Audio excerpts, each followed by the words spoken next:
welcome to Author Chat, or welcome back if you've been here before.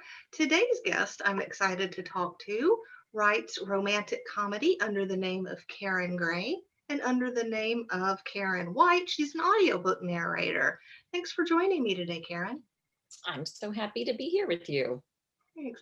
And you have a romantic comedy series called The Boston Classics, and two titles out under that, What I'm Looking For and Forget About Me. And then your novella is called It's Like 1999?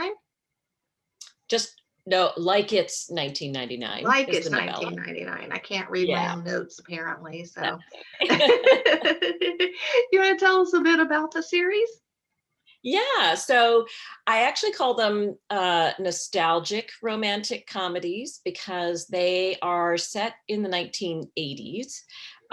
That's also the Boston Classics name is a little bit of a reference to that as well, but it's also all of the books center around a group of friends who are actors or other sort of creative types in the theater in Boston. Mm. And back in the 1980s, which is when I was an actor in Boston in the 80s and 90s. And I set the books then because I thought it would be fun, first of all, just to write about falling in love and dating and navigating all that before cell phones and texting and apps and even Google. We Yeah. have the internet back then, and people had car phones, but they were, like this big, and Yeah. only very And wealthy only wealthier people, right. got to have that kind of thing. Right. So that was my initial impulse, but then what I've been having fun with is sort of looking at issues that we still face today, but through the lens of sort of hindsight from the reader's point of view. For instance, the first book, What I'm Looking For, the heroine works in finance. The hero is an actor. And she faces, right off the bat in the book, a lot of sexual harassment, which readers today look at and say, whoa, why doesn't she say anything, or why doesn't she do anything? But back then, sexual harassment was a legal term, but people didn't really deal with it or even know how to deal with it. Right. So it was just regular. So I think what's fun is that you get to sort of see how things have changed, but at the same time recognize that we have a long way to go through this sort of nostalgic lens. Plus, the 80s is fun in terms of fashion and music and all sort of cultural references. Even the lingo of the 80s is so fun and silly a little bit, but I really loved. I mean, technically, they're historical romances, which a lot of people have get very upset about because they're like, "Are you sure about that?" yeah, Oh, say it's not so. yeah. But actually, the first book before I published it, I entered it in a bunch of RWA chapter contests just to get the feedback. And it actually won two of them, one as a contemporary romance and another as a historical romance. So it definitely straddles both worlds, because I think it's historical because I have to do research. I have to be sure to build the world accurately that some of us remember, but many of us don't. And even those of us who remember, like I remember my mom reading the book and saying, I forgot about how, we had to erase things on the answering machine, or, details that you just don't think about and you don't use those things anymore. But I think it's contemporary because it's close enough to now that social mores are not hugely different like they would be in, say, a Regency romance. But again, it's different enough that sometimes it's jarring and you think, whoa, things really have changed since the 80s. So they're, like I said, they're all set in mostly in the late 80s. The second book is a second chance romance. So that one has flashbacks to earlier in the 80s. And then the novella, like it's 1999, it's a short book, but it manages to span 10 years. It takes place on 4 New Year's Eves between 1989 and 1999. And a couple, sort of a When Harry Met Sally kind of a story, a couple that doesn't get that they need to be together until the very last minute. I love those kind of stories too. So, what sort of heat level are your books? I would say they're not closed door, but they're not graphic. Okay. So it is very clear what is happening, but I don't go into sort of anatomical detail, if that makes sense. Yes, yes. It's not. It doesn't. It's not on the. It's not erotica, but it's not. Yeah, and I don't think they're even really steamy. I think they're just more sex positive. Okay. I like that. And, because there's, different definitions, and some people really rail against the calling a book, clean that has the sex in it. So it's, I kind of like sweet or perhaps steamy might be better. And it's all on a spectrum really too. So I know that's the, I mean, basically I write what I like to read. And I just think it's kind of more interesting, like when you're not thinking about the anatomical parts, but you're focusing on sensation and emotion and feeling, yes. Instead. And that also, I feel like there's a certain point in the process when you're not actually thinking anymore. And I write in first person. Okay. So to me, that's when we sort of break away, when you kind of lost the ability to articulate words as a human. Right. And so for the characters, then we're like, and next thing I know, oh yes, and it's not a manual. It's not, insert tab A into slot B, and although I do use that that verbiage in one kind of, tongue in cheek. Yes. So have you always been a writer, or is it a recent development? I am very recently a novelist, but I have always been a sort of collaborative creator, I guess. I was a professional actor for a long time. Well, I still am, because audiobooks are a professional acting job. But I was a theater actor for a long time and worked in various scenarios where shows were created sort of from an outline. Sometimes I did a lot of improvisation, performance improvisation, but also literally creating shows with a group of people and a director. From just, this is going to happen, and this is going to happen, and this is going to happen, and then we figure it out through rehearsal, and we create a script. Okay. As we go. So I did a lot of that when I was younger, but it took me a long time to sort of figure out how to write on my own and how to write novels as opposed to plays, to things to be perfect.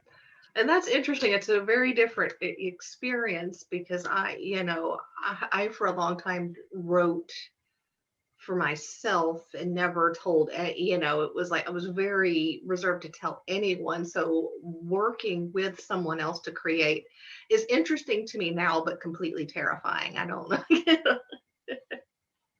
Because because it's a different it's a different mindset and a different field, and I think that's interesting. But it's how to work with someone else, and both of you are and many people write books that way as well. It's just is not my experience up till now, and I'll never say that I'll never do that, because at some point I would say I would never do a YouTube video either, and well, here we are.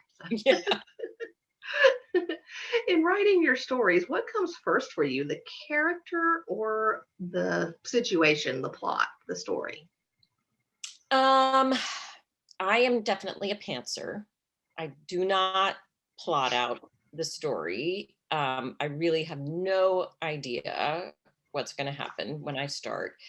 I Okay. think every book has started with like a situation, and uh, then I've sort of fleshed that out, and then I think, well, who, who are these people?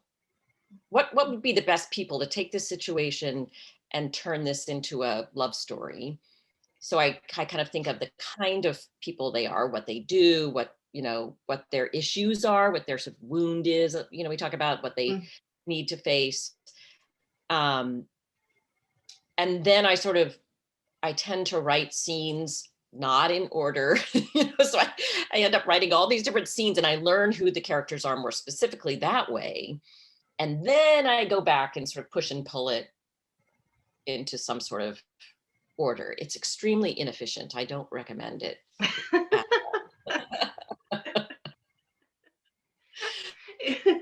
I've done that before. It's particularly helpful if you're not quite sure what comes next, but you know exactly what another scene is to go ahead and get that down, though. So I don't think it can work. I mean, it obviously does work because, it works for you. Yeah, I mean, it's fun. I wish I could write faster, and I'm getting slightly faster, but um, before I started writing fiction, um, I always thought that thing that authors would say about how the characters surprised them, Hmm. kind of, I didn't believe that was a thing. I thought that was just a thing that they made up, that they said. But it is really true. you know, Yes. they do surprise me. And so then I have to deal with that surprise. Yes. So then I think, well, why plan the whole thing out anyway? I want to be Yeah. surprised. I like that part. Yeah, I too do a lot of discovery writing. I plan for a small portion, and then I kind of that way I don't have to rewrite an entire outline if someone does something that I wasn't, expecting, and I have to change, like, a big incident or something because they're not there anymore. So I do it little bits at a time to get myself through to the end. So what what is your top advice for a new writer sitting down to write for the first time? Well, I think two things. One is one I'm sure everybody has heard many times, which is that it really is a discipline and a practice. That old sort of adage, practice makes perfect. Mm. I I tend to think is kind of wrong-headed. I think instead I've learned that practice is practice. It is a practice. You're not practicing to try to get better at something. You are Okay. simply to me, it's from, I am a yoga teacher, but I've actually taught it professionally for several years. And um, what I learned through that is that every time you go to the mat, you're a new person. Things are just slightly different, and it's just all about paying attention and just showing up and going through the steps, the process, and practicing being present. And I think writing is exactly the same, that you just show up every day, you see what happens. It's you But it's not going to happen if you don't do it every day, and that's the discipline. of finding, for me, it's really been playing around with finding the time of day, what my rituals are, or my practice, sort of defining what my practice is. And then the other part, which is also for me, and I'm assuming it's probably true for a lot of people, is getting to know your inner critic. We all have voices in our heads that say, oh, that's stupid. Oh, no one's going to like that. I mean, just what you're saying about how you used to sort of write, in private and never want to show it to anybody. Right. And I think a lot of people, and me included, try to sort of push that voice to the side or ignore it or shout it down, and you just get into this, big fight with it. I think if you can figure out a way to instead say, you know what, you are so helpful to me, inner critic, that I am going to give you a job, and it's the job of editing. But you can't edit anything if I don't write it first. So you kind of convince your inner critic to go relax, go sit down over here, and you'll get to come back and look at this tomorrow. But right now, I'm just going to see what comes out, and we're not going to judge it right now. We're not going to decide that it's good or not or anything. We're just going to, tomorrow, we will look at it. I promise. So, I mean, I have these conversations with myself in my head. And I actually kind of learned that from recording audiobooks, because I direct myself. I didn't start out that way, but later in my career, and now that's all I do. And I could never get anything recorded if my inner director was going, oh, bad, terrible, that's awful, nope, stop, forget it, you're terrible, just leave, because that's what my director would say.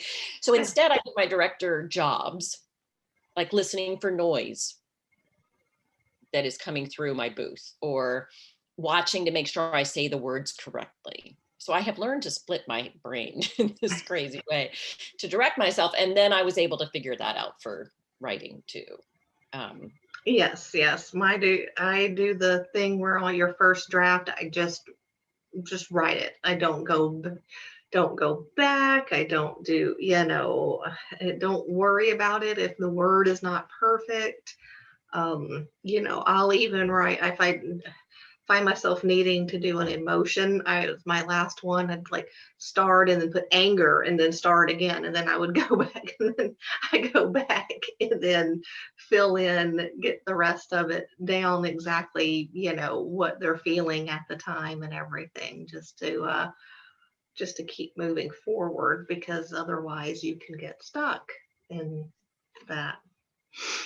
So what has been your biggest challenge being a writer? Honestly, I think the biggest challenge is that I want to do it all the time, and I don't want to do my other job anymore.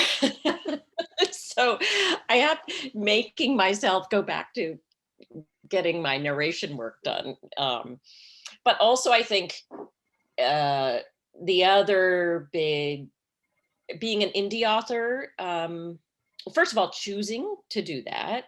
I did for a while submit to agents and directly to publishers, which I think was a good process because I got a lot of useful feedback.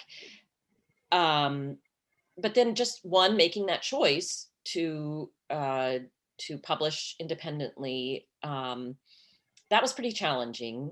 Now I'm really glad I did. But now learning all the business parts, learning about advertising and promotion, and having, a newsletter. Oh my gosh, like it has taken me many hours to understand MailChimp, many hours. And I, there are just certain things that I'm not great at, and that kind of thing is one of them. So I think, but on the other hand, I love making graphics, and I can actually spend way too much time doing that. I'll sit there on Canva for hours moving things around and looking for images and playing with the font. Oh my God, I could do that all day. Was that something that you had an interest in before, or that you just discovered when you had to make a graphic for your writing? Kind of both. I was really into visual art when I was young. But interestingly enough, in junior high, I had a really critical teacher that kind of shut that down for me.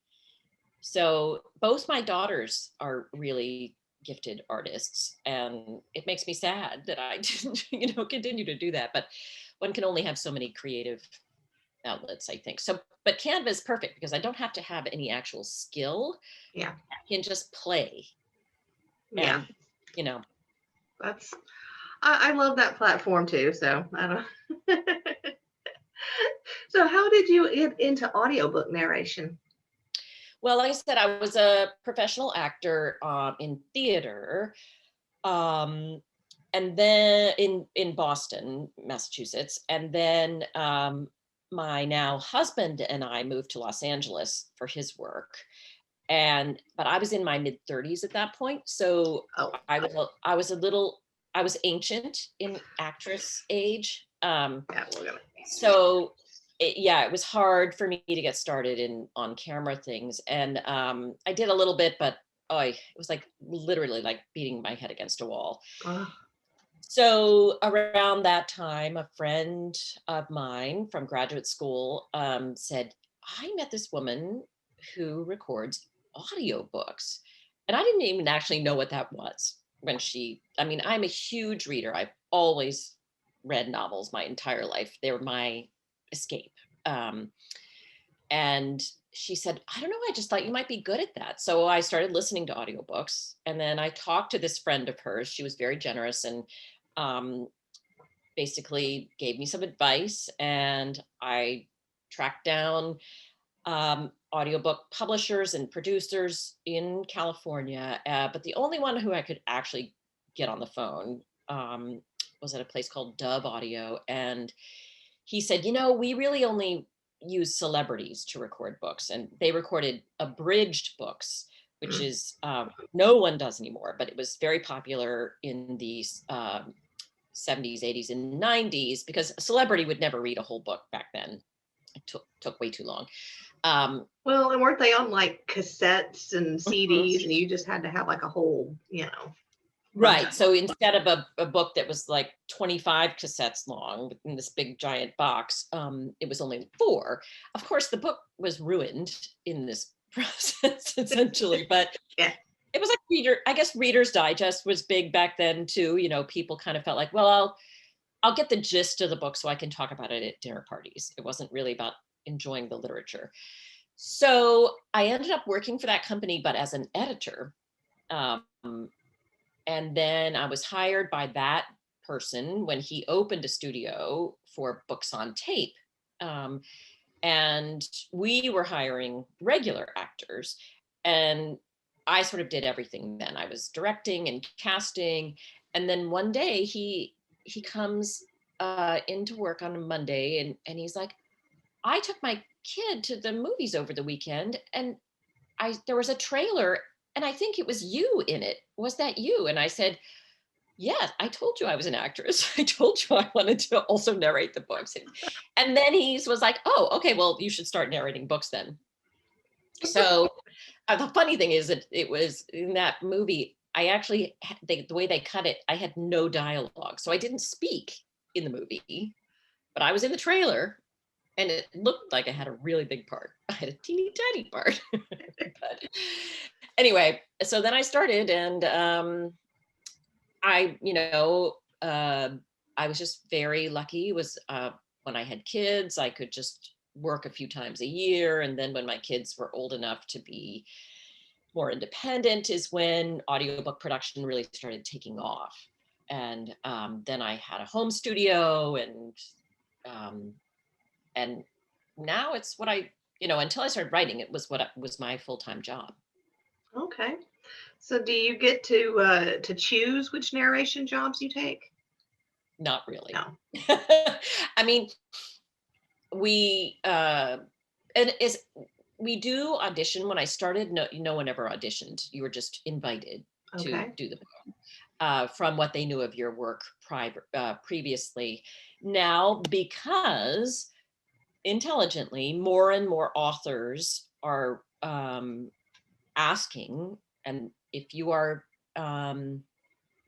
traditionally published, I highly recommend this, that you ask as part of your contract to have say over who gets to narrate your book, to have sort of the final choice. And what generally happens now is that the audiobook publisher will either have us record a small part of the book, or they'll give the author samples of other books and say, okay, here's 6 narrators, which one do you want? And but other than that, for us, it's more just about, can you fit this in your schedule, and do you think you can do it? So I have turned down books because I thought, this is set in Scotland, and I am terrible at that accent, so really just get a Scottish person. That's what or this is written by an African American woman, why are you asking me to do this? So Right. Let's see here. Have you ever been asked to narrate anything that made you uncomfortable, and how did you handle it? Yes. I'm not going to name names because I actually recorded this under a pseudonym, Okay. but there were sort of some books written by an author that had very extreme political views that I really disagreed with. Mm-hmm. But I did it, and it was an interesting learning experience. But that's hard. And for me, violence is really hard. It literally gives me nightmares. So I'm lucky that, I feel there are women writers who do mysteries and thrillers that are quite graphic, but not quite as often as men. So most of the mysteries I tend to do are cozy mysteries, which are fine. But I really, graphic violence is very hard for me to do. Is this information something you guys know before you take a job? Not necessarily, Okay. so usually about accents, they'll know at Yeah. least generally. So sometimes you just have to do it, and have the nightmares. And Oh, goodness. my kids always laugh. There was this one series that I was doing, which was it was sort of like romantic suspense, but it was really more mystery. And it was written by a woman who was older, and in her author photograph, she looked like the cutest little grandma who would teach you how to knit and make you cookies. But these were the most graphically violent books I've ever read. And it was a series, and I had committed to do the series, and I finally finished one, and then she died. And I had to say, I was like, oh, I feel bad, but I am so glad I don't have to record any more of those books. And then like a year later, the publisher came back and said, well, we have another book by this author. And I'm like, she died. How is it that she's still writing these books? And of course they had just, which happens, they like not John Grisham, but Robert Parker, when the author passes, they just hire someone else to continue the series. Yeah. And I just thought, no, she's torturing me from beyond the grave.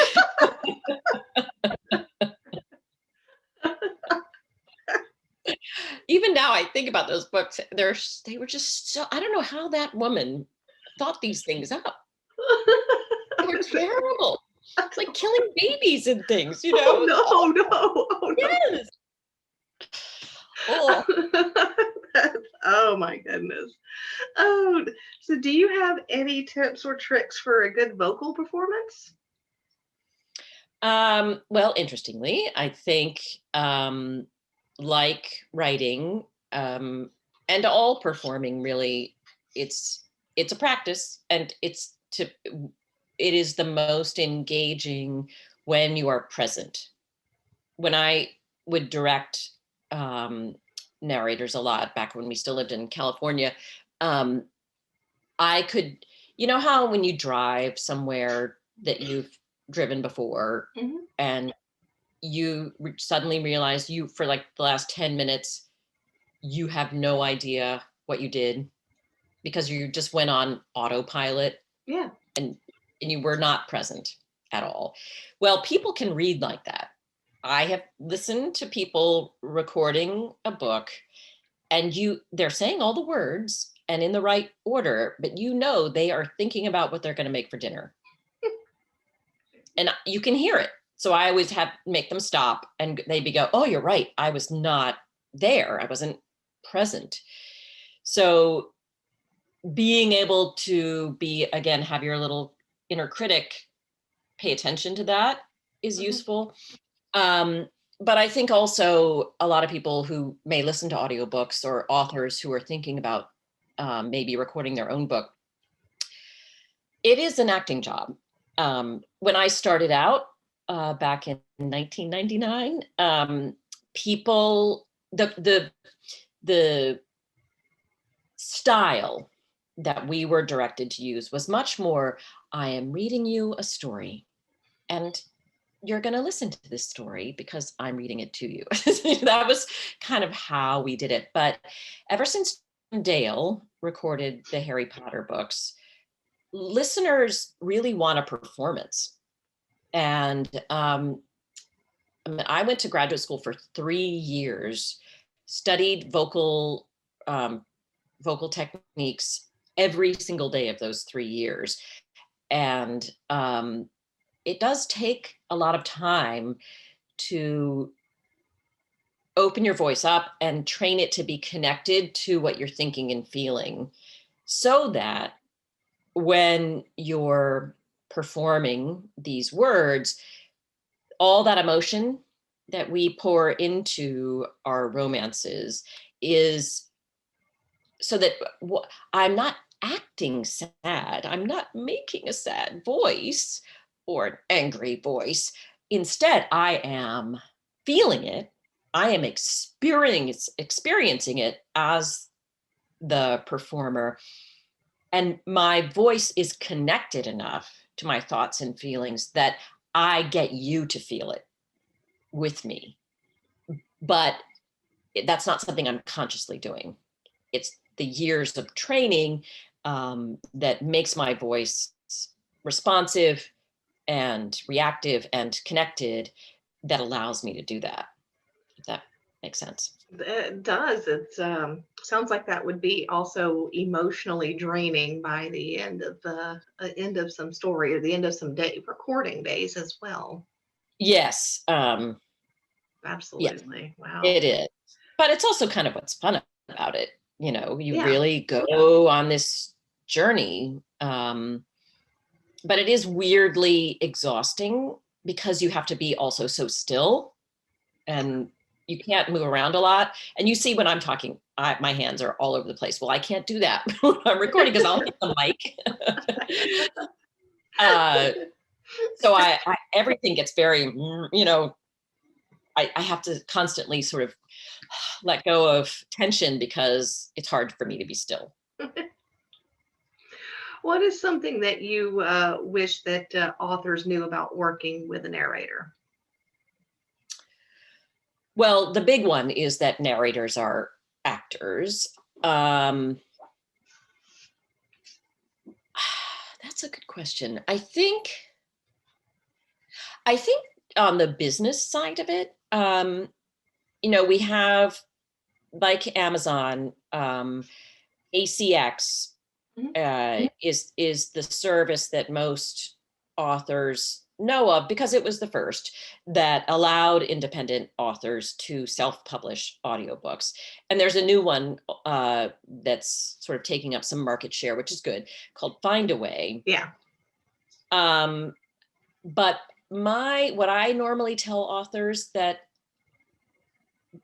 is not the best way to, that's the only way to publish your books in audio, is to go through one of those two providers. There's a couple other small ones, but you do need those services to actually put the book out there, because the digital files they're just much bigger than an ebook. So it requires a different a strong distributor network. Mm-hmm. But I don't think it is wise or if useful to use those Findaway or ACX to find your narrator, Okay. because most popular narrators or most professional narrators are not auditioning on those sites anymore. Instead, the authors either go to them, or sometimes they'll reach out to an author, like I did with Jamie Farrell, who is one of my favorite. She's also known as Pippa Grant, but I recorded all her Jamie Farrell books, and I reached out to her because I just loved her book. And I said, I'm a narrator. If you ever are interested in publishing in audio, let me know. And then I sort of taught her how to do it. And most narrators can just provide you with the final product. You don't have to go through ACX to make that happen. So what I recommend is that all authors should know their comps, right? You know what books are like yours, or you should, because you have to know that to be able to advertise and promote. Mm-hmm. If you can look at your comps and then look at your comps on Audible or on audiobooks.com or even in the library, you then can get a list of narrators that already are recording books like yours, and then listen to them. And then when you have, say, 5 to 10 that sound like they could do your book, then reach out to them directly. Okay. And ask them how much it would cost, what their rates are, or tell them what your budget is. Mm-hmm. It takes out the middleman, but it also sets you up to sell your books, because listeners follow narrators and they will try brand new authors because they love the narrator. Wow. I And didn't realize that, but that's this is some how, great. so I recorded the female point of view of my first novel, but I hired a guy to do the male point of view. And then I've hired other narrators to record my other books. And this is how I did it. I know some of them personally, so that helps. But I also, the other thing is I do is go to the places where listeners hang out. There are Facebook groups for, just like there are Facebook groups for readers of romance and different genres. There are Facebook groups for people who love to listen to romance audiobooks. And you search for favorite narrators. People are always talking about that. And that's another way that I got mine. Okay, that's some great information. Are you working on another book right now? I am. And my pantsing is torturing me, because I'm really having a hard time ending this novel. But yeah, it's called You Spin Me. And this one takes place in the winter of early 89. And it's kind of a Beauty and the Beast story, Okay. but with a twist. The Beauty is the actress, and she is a former dancer, and is almost, her beauty is turns out to be detrimental to her success and sort of mental and physical health. And Okay. then the Beast is a radio DJ who is extremely private because he's a burn survivor and he has pretty significant scarring. And the first part of their relationship is entirely on the phone. So neither knows what the other looks like. And it's a very positive thing for both of them to have someone be attracted to them and not know what they look like. Again, a storyline you could only get away with by setting it in the 80s because, you know, the internet has ruined all that.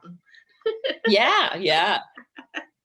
And it's actually based on a friendship that I had with a DJ when I was an actress, that I would call when I was doing this one show where I had to drive home in the winter about an hour. And I called in one time to answer like a contest.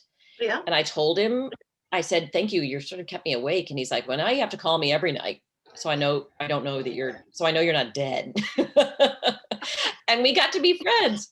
We would just like hang out on the phone. You know, he'd be like, hang on, I got to change the record. You know, That's great. We did not develop a romance, but I thought that was kind of a fun setup for a romance. That is. So tell readers where they can find out more about you. Well, my website is KarenGrey.com, KarenGrey.com.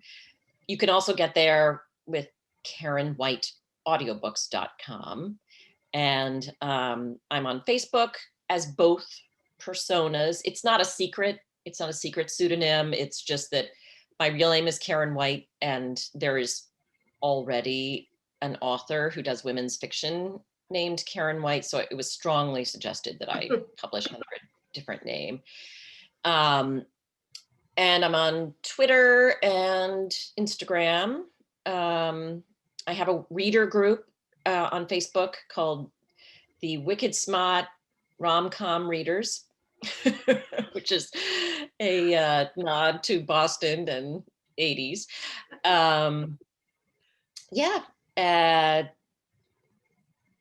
All my books are in audio. And I'm having a big sale on my, this is going to air later, but I'm hoping that the third book will be out in April. So definitely look for that. Okay. And of course, I'll have all of Karen's links down in the description below. And you guys be sure to check that out. Leave us a like, a comment if you have any questions. And thank you, Karen, so much for joining me today. It was great talking to you. Thanks for having me. Sure. And thank you guys for watching, and I'll see you next week.